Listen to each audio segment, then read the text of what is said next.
नमस्कार। विरासत पर मैं रितेश कुमार। मेरे लिए उत्साह का विषय है कि पिछले जो वीडियोज़ अपलोड किए गए हैं उन पर मुझे व्यक्तिगत मैसेज आए हैं। मैं एक कुछ मैसेज की झलकियाँ आपके साथ शेयर करना चाहूँगा। सबसे पहली जो प्रतिक्रिया जो अभी हमने पिछला वीडियो डाला था सनसोलाव तालाब के पीछे जो मोहता परिवार की छतरियाँ थी उनके रेफरेंस में, तो पुरातत्व विभाग राजस्थान सरकार के पूर्व वृत्त अधीक्षक जफरुल्ला खान साहब का एक लंबा मैसेज मेरे पास आया और उन्होंने मेरे साथ छतरियों को लेकर बहुत सी बातें साझा की जो मेरे लिए बहुत महत्वपूर्ण था। कि मैंने एक वीडियो डाला, उसको तसल्ली से तल्लीनता से उन्होंने देखा और देखने के बाद मेरी बात पर उन्होंने गौर किया और गौर करने के बाद कुछ चीज़ें मुझसे साझा की। उन्होंने मुझे कहा कि रितेश जी, आपने बहुत सारी महत्वपूर्ण जानकारियां साझा की है और उन जानकारियों के साथ उन्होंने अपनी जो जानकारियां थी वो भी मेरे साथ जोड़ी। मैं 2-3 बातें उसमें जोड़ना चाहूँगा। उन्होंने कहा कि आपने सही फरमाया है कि स्तंभ के आधार पर व्यक्ति की महत्ता प्रदर्शित करने की परंपरा रही है। जैसा मैंने आपको कहा था कि छतरियाँ अगर 4 पिलर की हैं, 8 पिलर की हैं, 16 पिलर की हैं, तो वो पिलर के आधार पर उसकी प्रतिष्ठा को भी आंका जाता था।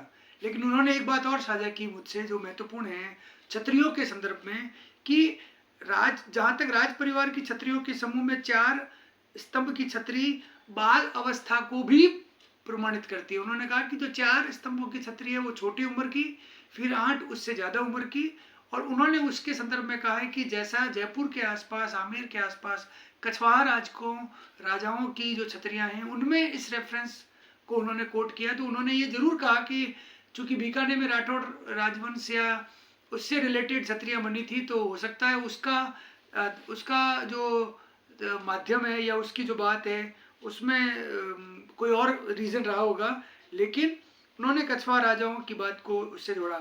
इसी प्रकार उन्होंने चौकोर चबूतरों की छतरियों को सबसे पुराना बताया। उन्होंने कहा हम टाइम फेज भी जोड़ सकते हैं कि कौन सी छतरी पहले की है और कौन सी बाद की है। तो चौकोर छतरी सबसे पुरानी है और उसके बाद अष्टकोण चबूतरे और उससे अधिक कोणों की छतरियां बनाने की परंपरा रही। तो ये भी एक बहुत महत्वपूर्ण चीज़ उन्होंने मुझसे साझा की। इसी प्रकार उन्होंने महाराजा और महारानी की छतरियों में भी अंतर की बात उन्होंने मुझसे साझा की। एक बात उन्होंने और कही थी कि स्तंभों की बनावट के आधार पर भी छतरी का काल निर्धारण किया जा सकता है। वो हमने भी कहा था कि कुछ छतरियाँ बहुत सिंपल वे में बनी थी और धीरे धीरे उस पर बारीक नक्काशी का काम होता गया। तो जो प्लेन स्टोन के पिलर हैं, इसका मतलब वो प्राइमरी फेज के हैं, और उसके बाद जैसे जैसे समय निकलता गया वैसे वैसे स्तंभों को भी एक नई डिजाइन के साथ जोड़ दिया गया। तो ये बहुत महत्वपूर्ण जानकारी जो थी उन्होंने मुझसे साझा की। उन्होंने कहा कि 18वीं शताब्दी ईस्वी की छतरियों के चबूतरे हैसियत के अनुसार कोणीय और स्तंभ भी कोणीय हुआ करते थे। 19वीं शताब्दी की स्तंभ की छतरियों को अलंकृत करके चबूतरे कोणीय रखे गए। हमने देखा था कि चबूतरे प्राइमरी फेज में जो शुरुआती दौर की छतरियां बनी थी उसमें चौकोर पिलर थे और नीचे से ऊपर एक ही साइज के थे। फिर बाद में जैसे जैसे डेवलपमेंट हुआ, नीचे कमल का फूल आने लगा, नीचे से पिलर चौड़े होने लगे और ऊपर जाकर वो गोल होने लगे। पहले सिर्फ गोल थे, फिर उसमें धारियां, फिर उसमें लाइनिंग की परंपरा भी आई, फिर उसके साथ उसमें नक्काशी का भी दौर शुरू हुआ। तो एक बहुत महत्वपूर्ण जानकारी उन्होंने मुझसे साझा की और मैं उनका बहुत बहुत आभार प्रकट करूंगा कि उन्होंने इस तरह से मेरे वीडियो को देखा और उस पर अपनी बात रखी। उन्होंने कहा कि छतरी निर्माण 18वीं शताब्दी से पूर्व स्थानीय अथवा लाल बलुआ पत्थर से ही बनती थी। 18वीं शताब्दी के बाद हैसियत के अनुसार उसमें मार्बल का प्रयोग भी हुआ। तो ये सब तथ्य स्थापत्य कला की शैली के आधार पर काल निर्धारण करते हैं। इस ऐतिहासिक साक्ष्यों एवं तथ्यों को प्रमुख उदाहरण मानकर उन्होंने आमेर की बारमल की छतरी का उदाहरण दिया और ये कहा कि रितेश जी, आपने जो छतरियों के बारे में जानकारी साझा की, बहुत सी जानकारियाँ उनको भी पता नहीं थी। एक मेरे सामने और आया message, Indian national trust for art and culture heritage, जिसको हम लोग शॉर्ट वे में इंटेक बोलते हैं, उसमें बीकानेर चैप्टर के जो मेंबर हैं उन्होंने मुझसे ये कहा कि आपने प्राचीन विरासत को एक बहुत ही बेहतर तरीके से लोगों के सामने रखने का प्रयास किया और निरंतर आप इसमें लगे रहेंगे तो लोगों को इससे लाभ होगा। तो मैं पहले उन दोनों महानुभावों का बहुत बहुत आभार प्रकट करूंगा जिन्होंने, एक भंवर सिंह जी थे और एक जफरुल्ला साहब थे, जिन्होंने मुझे इस तरह के वीडियोस की सराहना की और निरंतर मुझसे जुड़े रहने के लिए उन्होंने आग्रह किया। तो मैं उन दोनों का आभार प्रकट करूंगा। आज जो हम लोग वीडियो आपके साथ साझा करेंगे वो है जिस तालाब के आसपास अभी हम लोग घूम रहे हैं, चाहे वो काशी विश्वनाथ का मंदिर हो, चाहे वो छतरियाँ हो। आज हम उस तालाब की चर्चा आपके साथ करने जा रहे हैं, उसका वीडियो आपके साथ आएगा। इस तालाब के बारे में मैंने अपने दोनों वीडियोस में आपके साथ चर्चा की थी कि वो विक्रम संवत 1572 में बना और उसमें 3 नाम हम लोगों को मिलते हैं जिन्होंने उस तालाब के निर्माण में भूमिका अदा की। सामोजी, सासोजी और सालोजी राठी।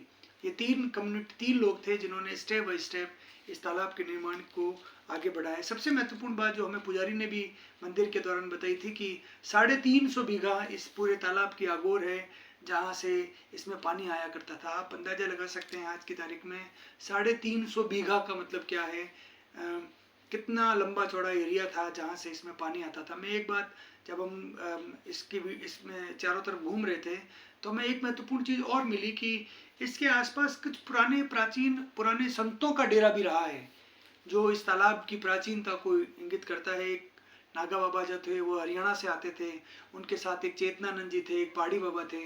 वो सब यहाँ आया करते थे, लंबे समय तक रुकते थे और यहाँ पर विश्राम करने के बाद कोलायत की ओर यानी कि कपिल मुनि की शरण स्थली की तरफ चले जाया करते थे। वो उनकी तपोस्थली है, वहाँ जाया करते थे। तो ये तालाब जो था वो बहुत ही इम्पोर्टेंट था उस दौर में राहगीरों के लिए, साधु संतों के लिए, और इसने एक बहुत महत्वपूर्ण भूमिका उस दौर में अदा की थी। कहते हैं कि ये बीकानेर के पक्के तालाबों में से है। इसके बीचों बीच एक छतरी है जिसका अवलोकन आप उस दौरान करेंगे। और कहते हैं कि 60 के दशक तक के आसपास इसका पानी जो था वो आबादी के काम आता था, यानी कि आज से लगभग 40-50 साल पहले तक इसका पानी जो था बड़ी महत्वपूर्ण भूमिका अदा करता था।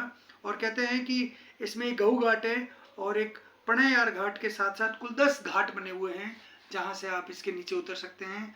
आप अभी इसकी वर्तमान स्थिति पर अगर गौर करेंगे तो शायद इसमें 4 या 5 ऐसी जगह है जहाँ से आप इस तालाब के अंदर एंट्री कर सकते हैं। बाकी जगह पर दीवारें बनाकर या टूट जाने के कारण से आप इसके अंदर नहीं जा सकते। अकाल राहत के तहत इसमें खुदाई का कार्य किए जाने से इसके नीचे एक मिट्टी की परत होती है। तालाबों के अंदर एक साइंस डेवलप किया जाता है कि एक ऐसी मिट्टी की परत नीचे लगाई जाए जिससे पानी जमीन के अंदर धीरे धीरे जाए। लेकिन अगर वो उसको आप मशीन के द्वारा हटा देंगे, उस लेयर को आप हटा देंगे तो पानी उस तालाब में ठहरेगा ही नहीं। हमारा ऑब्जेक्ट था उस दौर में कि इसमें पानी ठहरे, जो लंबे समय तक पड़ा रहे और जानवरों के लिए, आसपास के लोगों के लिए, राहगीरों के लिए वो पानी उपयोग में आ सके। लेकिन अभी पिछले कुछ समय पे जब कई तरह की योजनाओं के तहत जब उसकी सफाई अभियान किया गया तो उसके नीचे का जो लेवल था, नीचे की जो मिट्टी की परत थी, उसको हटा देने से पानी जो थे अब इसके अंदर ठहरता नहीं है और ज़मीन में जल्दी चला जाता है। इसकी आगोर पर अतिक्रमण होने के कारण से इसकी आगोर खत्म हो गई और कहते हैं लगभग 200 घर इसके आसपास मकान बन गए हैं। हम लोग कह सकते हैं कि कुछ ऐसे निर्माण हो गए जिससे इसकी जो 300-350 बीघा ज़मीन जो आगोर मानी जाती थी वो अब शायद कुछ बीघाओं के अंदर तब्दील होकर रह गई। हम आपसे इस तालाब की चर्चा इसलिए कर रहे हैं क्योंकि सरकार के सामने ये प्रस्ताव हमने पहले भी कई बार दिया है कि आप इस पर एक टूरिस्ट प्लेस की तरह इसको डेवलप कीजिए। और एक सलाह जो मैं जब आप मेरी इस वीडियो के साथ जो पोस्ट देखेंगे उसमें हमने एक राय दी है, एक सलाह दी है सरकार को या जो प्रशासनिक अधिकारी हैं उनको कि अगर जल संरक्षण को लेकर, जल स्रोतों के संरक्षण को लेकर अगर सरकार कोई मीटिंग करती है तो मेरा ये व्यक्तिगत सुझाव है कि वो मीटिंग इस जल स्रोत के आसपास ही होनी चाहिए। अधिकारियों का जमावड़ा या अधिकारियों की जो बैठक है वो इस तालाब के पास हो। और ऐसे बहुत से तालाब जिनके रखरखाव की बात हम लोग करते रहेंगे वहीं पर की जाए और वहीं पर बैठकर ही तय हो कि ये काम इस तरीके से और इस त्वरित गति से होना चाहिए। हमारी मीटिंग कहीं और होती है और हम लोग बात किसी और की करते हैं तो उसका इम्प्लीमेंटेशन नहीं हो पाता है। अभी कुछ समय पहले प्रशासनिक अधिकारियों ने वहाँ पर एक सर्वे भी किया था, लेकिन उस बात को करीब 1.5 साल हो गया और उसका कोई आउटपुट हम लोगों को मिला नहीं।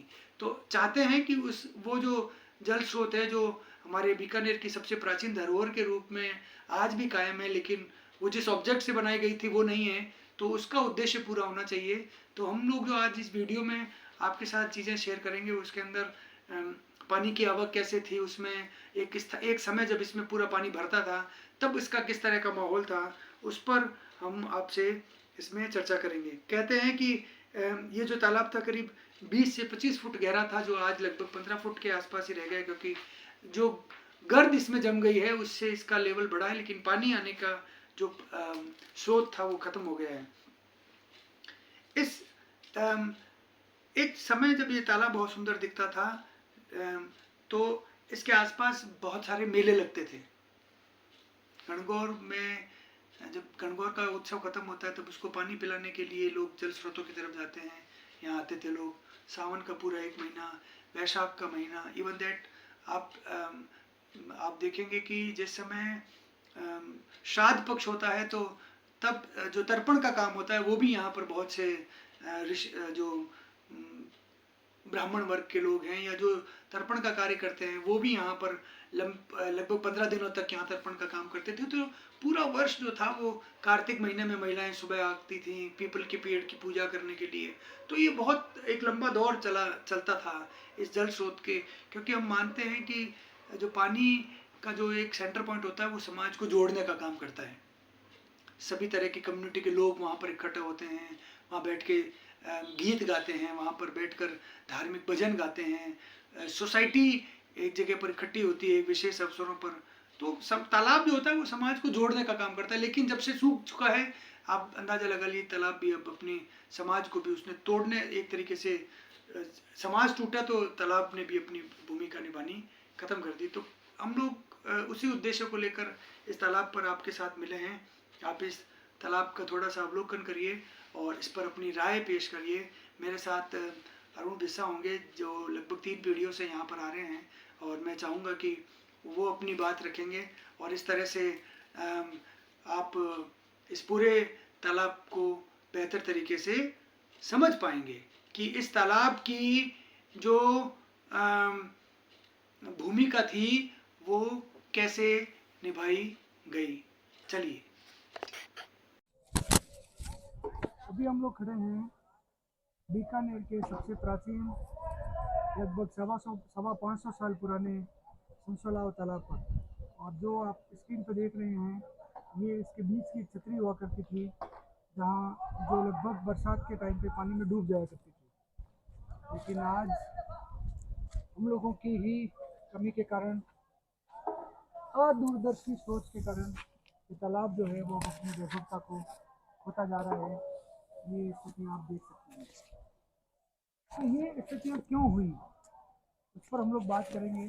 तालाब की भव्यता तो आपको मैं आगे दिखाऊंगा ही, लेकिन इसकी स्थिति कैसे थी एक ज़माने में और इसका स्वरूप कैसा था, इसके लिए हमारे साथ बात करने के लिए हैं संस्कृति कर्मी, पुरानी धरोहर के साथ अपना संबंध रखने वाले, अपनी रुचि रखने वाले, और इस मंदिर में लगभग इनकी उम्र है इतना ही साल इनको यहाँ आते हुए हो गए हैं। मेरे साथ है अरुण कुमार बिस्सा, और इनसे हम लोग देखेंगे क्योंकि इनके पिताजी का ही एक बड़ा लगाव था और वो वर्षों से यहाँ आए हैं। आप भी उनके साथ बचपन से आते रहे हैं और आज भी आ रहे हैं। तो आपने सर बिस्सा जी इसको कैसे देखा है? मैं अपने परिवार की तीसरी पीढ़ी हूँ। मेरे दादाजी यहाँ आते थे और घंटों वहाँ ऊपर छतरी है, वहाँ पर माला फेरते थे। उसके बाद मेरे पिताजी आते थे। करीबन मेरे को देखते देखते हो गए 60-70 साल पिताजी आए यहाँ पर, और मेरे को भी 20 से 30 साल हो गए। पहले उनको केवल गाड़ी पे बैठा के लाता था, फिर मेरा लगा हो गया दर्शन करने के लिए।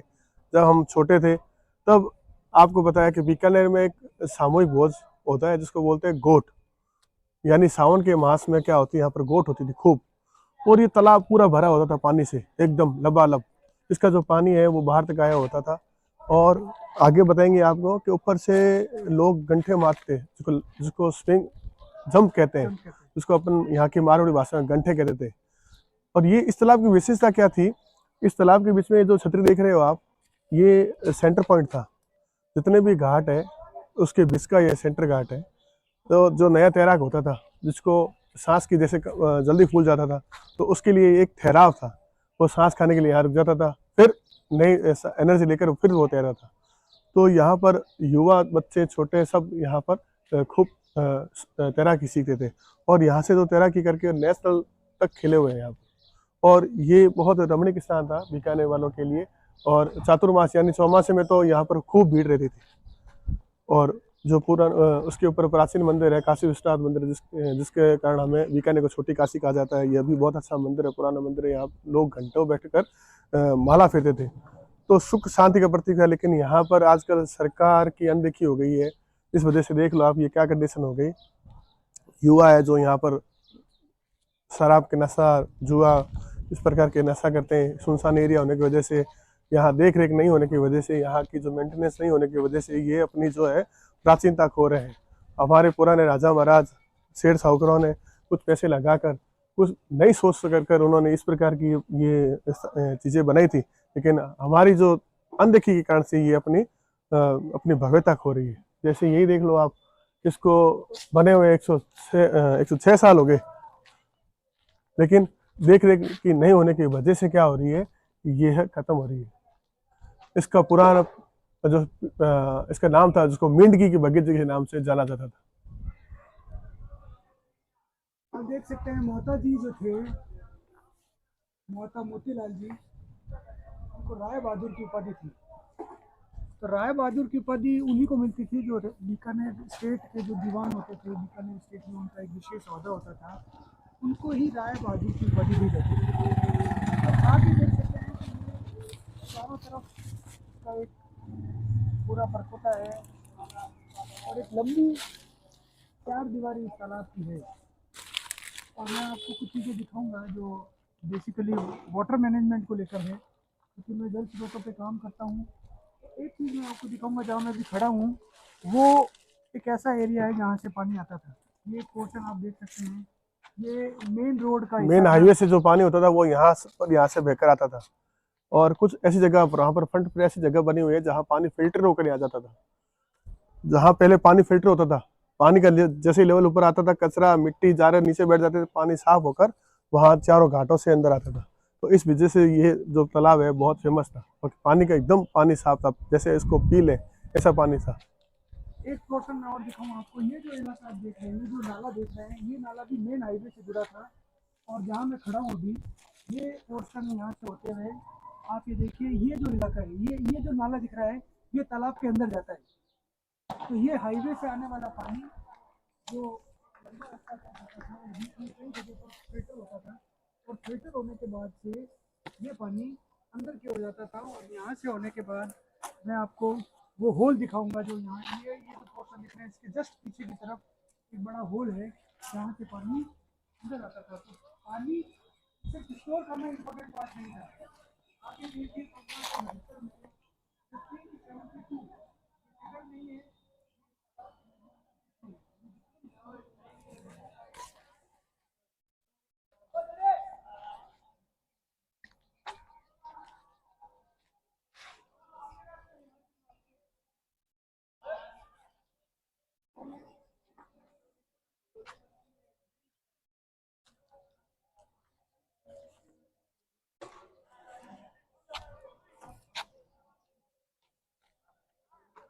हाँ, क्या क्या भाई, तो वो उसमें लिख देंगे जितेंद्र जी, अपने जो ग्रुप बना ना यात्रा वाला। लगभग अपने को 8 बजे यहाँ से निकलना पड़ेगा बीकानेर से। ठीक है, ठीक।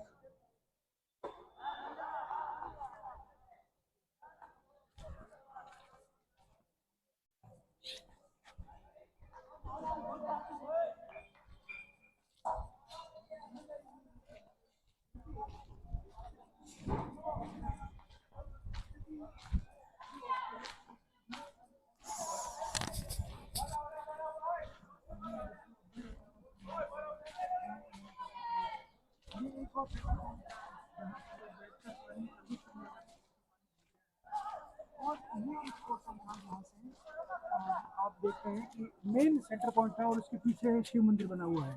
तो शिव मंदिर के लिए पानी की उपलब्धता कैसे बनी रहे, पानी कैसे निरंतर मंदिर में चढ़ता रहे, उसके लिए। और उस दौर में ये जो पूरा इलाका था, थोड़ा आज भी आप देख सकते हैं चारों तरफ थोड़ा बियाबान सा है। उस दौर में यहाँ पर बहुत सारे जीव रहते थे, चाहे वो हिरन है, चाहे वो गाय है, अन्य तरह के जो पशु थे, तो उनको भी पानी मिलता रहे।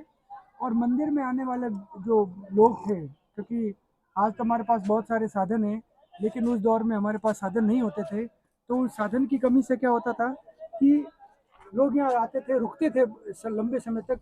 कुछ राहगीर ऐसे भी थे जो यहाँ पर कई दिन रुकते थे, क्योंकि ये साधु संतों का इलाका था। यहाँ पर बहुत सारे साधु भी रहते थे। ये पीछे कुछ छतरियाँ आप देखेंगे तो साधुओं की स्मृति में बनी हुई छतरियाँ हैं, जिनमें उनकी उनकी याद में शिवलिंग लगा दिए गए हैं, उनकी याद में शिव प्रतिमा स्थापित कर दी गई है। तो ये एक बहुत इम्पोर्टेंट पार्ट था। यहाँ पर साधु संतों का ठहराव भी होता था। बहुत से साधु सन्यासी और बहुत से संत महात्मा यहाँ रुकते थे। यहाँ पर एक नागा बाबा की समाधि भी बनी हुई है, जो अति प्राचीन है, जिनके बारे में भी बहुत सी कहानियाँ हैं, जिन पर भी हम लोग चर्चा करेंगे।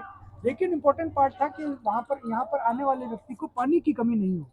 और मैं तो मोहता परिवार को बधाई दूंगा, धन्यवाद दूंगा। उस दौर में उन्होंने इतना काम किया, इतना बड़ा तालाब जो है बनाया। इसके यहाँ पर करीब करीब 20 से 22 के करीब छोटे छोटे घाट हुआ करते थे, जहाँ से उतर कर पानी लिया जा सकता था। आप देख सकते हैं उस दौर में बना हुआ कंस्ट्रक्शन आज भी अपनी परिपक्वता को, अपनी मजबूती के साथ खड़ा है।